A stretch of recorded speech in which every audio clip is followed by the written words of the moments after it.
मोदी सरकार का तानाशाह चेहरा एक बार फिर सामने आ गया है। सरकार के इशारे पर दिल्ली पुलिस ने शांतिपूर्ण प्रदर्शन करने वालों पर लाठियां भांजी हैं, जबकि प्रदर्शनकारियों की मांग इतनी है कि पेपर चोरी के आरोपियों को सजा मिलनी चाहिए। जांच में पूरी तरह से पारदर्शिता बरती जानी चाहिए। शिक्षा में सुधार को लेकर छात्र और युवा सड़क पर उतरे तो पुलिस छात्रों के आंदोलन को दबाने में जुट गई, लेकिन इससे छात्रों का गुस्सा कम होने की जगह और ज्यादा भड़कता दिखाई दे रहा है।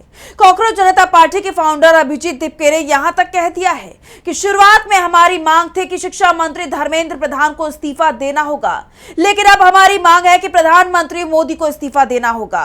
और अब प्रधानमंत्री के इस्तीफे की मांग को लेकर बवाल शुरू हो गया है। दरअसल दिल्ली के जंतर मंतर पर पिछले 1 महीने से प्रदर्शन कर रहे युवा संसद कूच कर रही हैं। हजारों की तादाद में युवा जमा हुए हैं, जिससे सरकार बौखलाई हुई नजर आ रही है। युवाओं को रोकने के लिए तरह तरह के हथकंडे अपना रही है, लेकिन जब युवाओं को रोकने की तमाम कोशिशें नाकाम रही तो युवाओं पर लाठियां बरसाई गई, जिससे बवाल और ज्यादा बढ़ गया। कॉकरोच जनता पार्टी के संसद मार्च से पहले पुलिस और प्रदर्शनकारी आमने सामने आ गए। पुलिस की तरफ से भारी बैरिकेडिंग की गई और प्रदर्शनकारियों को आगे बढ़ने नहीं दिया गया। जंतर मंतर पर इस वक्त भारी भीड़ मौजूद है।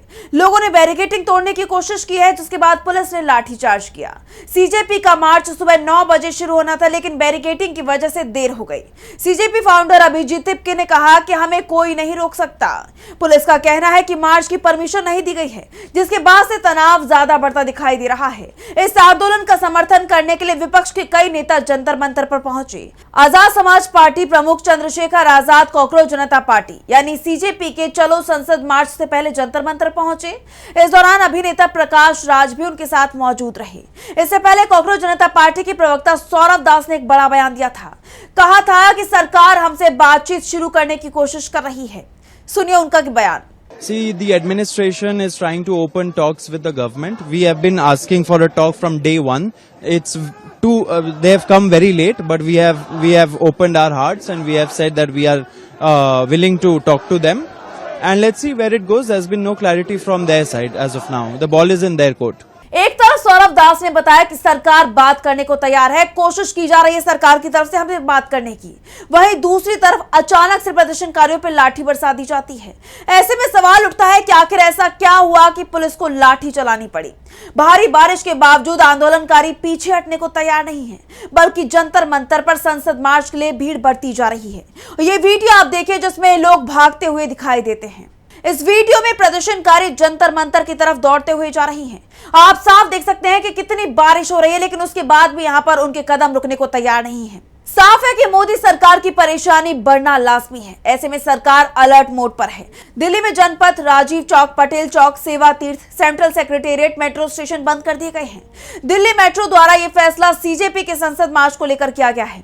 दिल्ली पुलिस ने भी सीजेपी के संसद मार्च को देखते हुए जंतर मंतर और आसपास के इलाके में सुरक्षा के कड़े बंदोबस्त किए हुए हैं।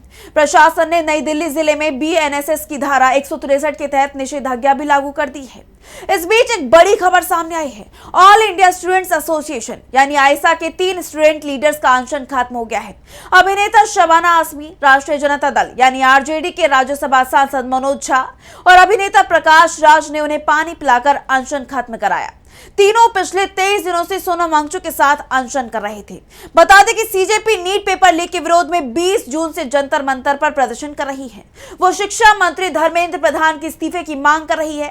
साथ ही शिक्षा व्यवस्था में सुधार की मांग की जा रही है। इतना ही नहीं, उनकी तरफ से ये कहा जा रहा है कि जवाबदेही तय होनी चाहिए, लेकिन यहाँ पर इतने दिन के प्रदर्शन के बाद भी सरकार उनके सुनने को तैयार नहीं है। और ऐसे में ये प्रदर्शन और ज्यादा उग्र होता हुआ दिखाई देता है। हजारों की तादाद में युवा यहाँ पर जंतर मंतर पर मौजूद नजर आ रहे हैं और मांग सिर्फ एक ही है, शिक्षा मंत्री धर्मेंद्र प्रधान को इस्तीफा देना होगा।